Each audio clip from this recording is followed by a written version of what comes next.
Глава Коми отправил в отставку республиканское правительство. Об этом он объявил на пресс-брифинге в понедельник, 17 января. Свое решение Владимир Уйба связал со стратегическими задачами развития, которые предстоит решать уже новой команде. Прежде всего, это диверсификация экономики и реализация программы социально-экономического развития региона.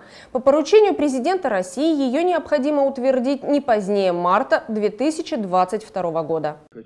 Глава республики Коми поблагодарил прежний состав регионального Кабмина за совместную работу, назвав минувший год очень важным и результативным. Была проведена большая системная работа. Помимо выполнения первоочередных задач, связанных со стабилизацией экономики в условиях пандемии, выполнением всех социальных обязательств, правительство республики уделяло огромное внимание решению стратегических задач. Была заложена крепкая основа для будущего поступательного развития, сделан большой задел для дальнейшего движения вперед. Пересмотрена стратегия социально-экономического развития региона. Основные направления работы по восстановлению экономики, росту деловой активности, созданию комфортных условий для ведения бизнеса вошли в инвестиционное послание и инвестиционную декларацию Республики Коми. По словам главы Коми, первоочередная задача обновленного состава правительства республики – вывести экономику на качественно новый уровень по пути развития обрабатывающих производств, производств с высокой степенью переработки добываемого сырья и природных ресурсов. Это нашло отражение в одобренном на федеральном уровне плане диверсификации экономики Республики Коми на период 2021-2026 годы. В документ вошли 50 крупных инвестиционных проектов, по которым планируется к 2026